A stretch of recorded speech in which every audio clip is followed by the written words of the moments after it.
Hi, Mystery Recapped here. Today, I am going to explain the American post-apocalyptic action-adventure film called Oblivion. Spoilers ahead, watch out, and take care.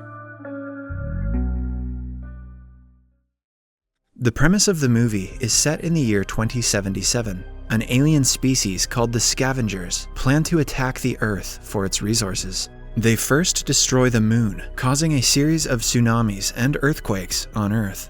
As the humans recover from the natural calamities, the scavengers attack them, and a war breaks out between the two species. At last, humans eventually win the war using nuclear weapons. But as an aftermath, the Earth is no longer habitable, as most of it turns into a radioactive wasteland.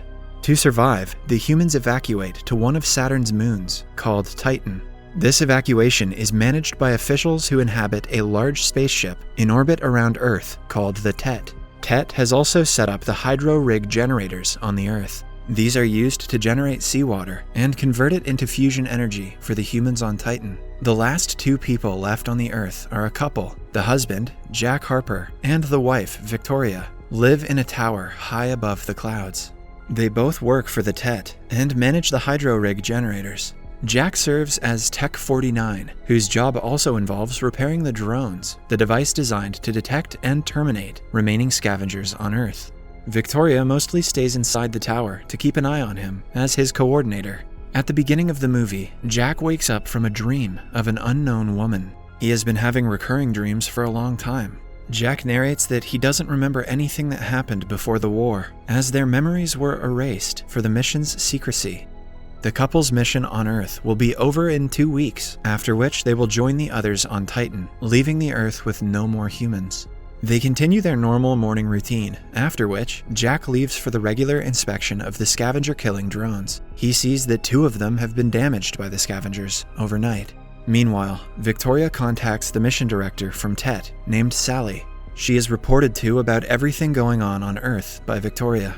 Jack reaches the broken drone and lands to repair it, while Victoria helps him by monitoring the area for scavengers. Jack successfully repairs the drone, even though he is short of available equipment. The drone quickly flies away after scanning Jack and finding out he is not a threat.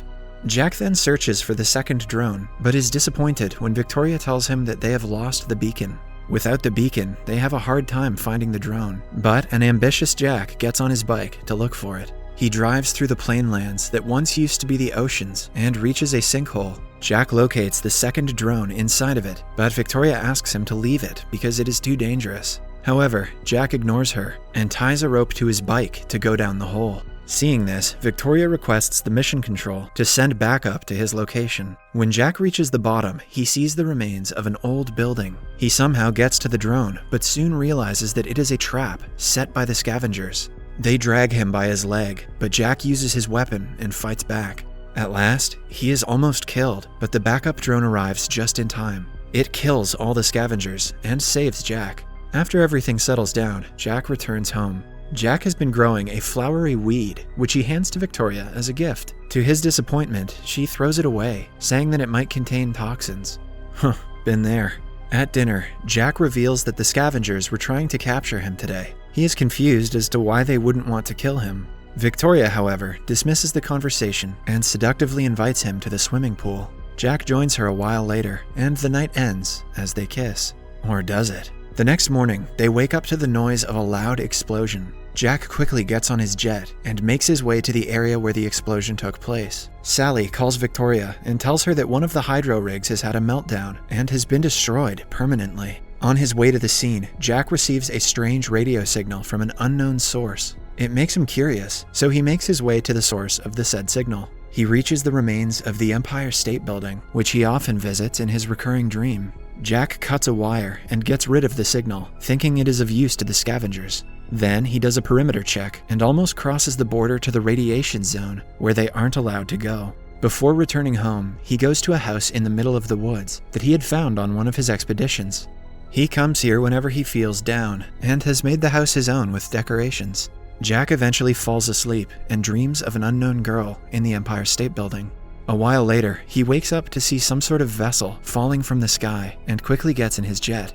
At the same time, Victoria contacts him to inform him about the location of the vessel. Victoria also contacts Sally, who tells them to ignore the vessel because they have already gone through a lot of trouble for the day. Following the order, Victoria asks Jack to return home, but he dismisses her and lands on the crash site. There, he notices that the capsule is a pre-war device. A confused Jack finds hibernation pods with humans inside them. He is even more surprised to see that one woman inside a pod is the girl he always sees in his dreams. Before he can contemplate what is going on, a drone arrives there and begins shooting the hibernation pod, scanning them as scavengers. It destroys every pod, but Jack stops it from killing the girl. As he transfers the girl to take her home, some scavengers from nearby watch him. Back at the tower, Victoria is surprised to see Jack with the hibernation pod. They quickly get the girl out of the pod, and she calls Jack's name before passing out. Sometime later, she gains consciousness and introduces herself as Julie. Other than that, she doesn't tell them anything about her mission or her crew. While the three eat, Jack tells Julie about the war that caused the humans to evacuate the Earth. He says that Julie must have been in that pod for over 60 years, but the girl just laughs at the thought. Later at night, Victoria tells Jack that she wants Julie gone. She wants to report her existence to Mission Control and make them take her to Titan as well. However, Jack retaliates, saying that the drones sent by Mission Control tried to kill her, so asking them for help would be foolish. As they talk, a scavenger from below the tower keeps an eye on them. Then, we see Julie looking at the horizon through a window. She asks Jack to take her to her ship to retrieve the flight recorder. She feels like she is in a dream and has to know what happened to her crew before the crash. Jack hesitates, declaring that the scavengers are out on runs at night. But Julie wants something exciting to happen in the plot of this movie, so she insists. At last, they fly to the site of the crash again. A distressed Victoria waits for them at home, unsettled by her husband getting close to another woman. The other two reach the site and get the recorder, but before they can return, they are attacked and knocked out by the scavengers. Victoria sees this from the cameras and freaks out. The following morning, she gets a call from Sally, who asks her for reports. Victoria doesn't tell her about Julie and makes up an excuse for Jack being absent. Meanwhile, Jack and Julie are tied up and taken to the scavengers' hideout. To Jack's surprise, a human being sits in front of him. The man introduces himself as Malcolm Beach and seems to recognize Jack. He asks Jack if he remembers the things from his past, but Jack says his memories were removed for his own good. Then, Beach asks him if he has ever seen a scavenger up close. Just then, the lights turn on, and several humans standing on platforms are seen. Jack is surprised because he believed he and Victoria were the only ones left on Earth. Beach finally tells Jack that the scavengers they have been killing are actually humans, and the Mission Control has been lying to him. The thought is incomprehensible to Jack, and he declares it to be a lie. Then, they take Jack to show him around the hideout and tell him about their mission. They want to destroy the Tet, which is sucking out the Earth's resources. For this purpose, they have brought down Julia's ship Odyssey earlier. The ship had explosives that had the power to blow up the Tet. Now they have the explosives, and they have a drone to plant the explosives. But the only one who can program the drone is Jack. Hence, they need his help. Jack, however, retaliates, saying that the Tet has human beings up there who he cannot kill. An enraged sergeant threatens to kill Julia if Jack doesn't oblige. Right then, a drone arrives at the entrance of the hideout, and it scans for scavengers. Beach takes Jack out of the second entrance and asks him to go to the radiation zone to find the answers. Jack and Victoria have always been told to stay out of the radiation zone, so he doesn't know what is on the other side. At last, Beach lets Jack and Julia go, and they fly to the Empire State Building. There, Jack tells her about his dreams, and to his surprise, Julia reveals that she is his wife. Before everything went down, they were sent on a mission on a research flight to Titan. The crew consisted of 5 people in hibernation pods, while Victoria and Jack were piloting the spaceship. But before they reached Titan, they discovered an alien object in space. That alien object was Tet. Julia has no memory of what happened after that, but Jack begins to remember the time he and Julia were in love. They get closer to kiss, but are interrupted by Jack's jet, which has come to pick them up. Victoria sees the two getting close through the cameras and is heartbroken. When Jack and Julia return to the tower, Victoria doesn't let them in. She reports to Mission Control about Julia and tells them Jack is unfit for service. To their surprise, the Mission Control assigns a drone to kill both of them because they are of no use anymore. The drone kills Victoria, but Jack is saved at the last minute. He and Julia run away from the tower, only to be followed by the drones. They get into an intense battle in the sky, and their jet crash lands in the radiation zone. Jack composes himself and sees a jet flying overhead. To his utter surprise, another Jack comes out of the jet. Both of them are completely in shock to see each other. The only difference between the two is that Jack's code number is Tech 49, and the doppelganger's is Tech 52.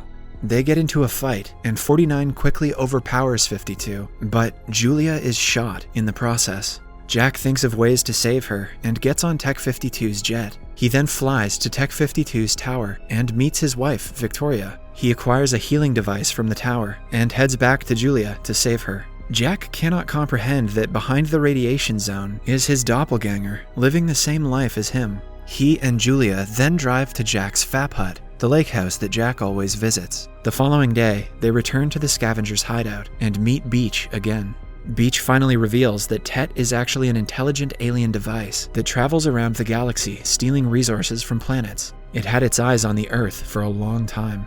The ship that Julia and Jack were in was attacked by Tet, but Jack managed to detach the capsule with the hibernation pods before he and Victoria were captured.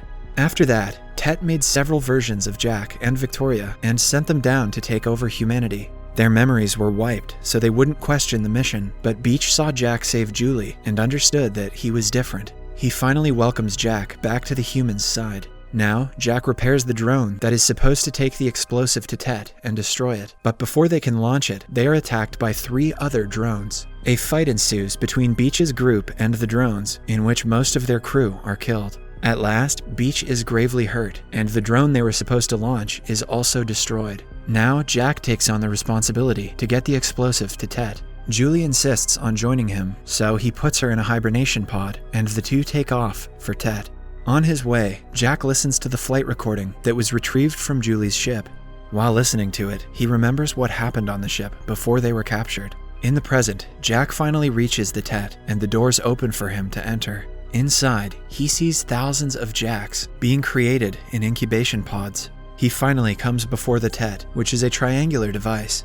Jack then opens the hibernation pod in front of it, only to reveal it has Beach inside of it. He had left Julie safe in the lake house and brought Beach with him so the Tet wouldn't suspect his intentions. He finally sets off the explosion and destroys the alien device, saving humanity and Earth's resources. However, both Jack and Beach die in the explosion. Cut to 3 years later, Julia has given birth to Jack's daughter, and the two still live in the lake house. One day, they are approached by Beach's surviving crew. The crew has also brought Jack from Tech 52 with it. The movie ends as he meets eyes with Julia. Subscribe for more videos like this, turn on notifications, and leave a like to help the channel out. Thanks for watching.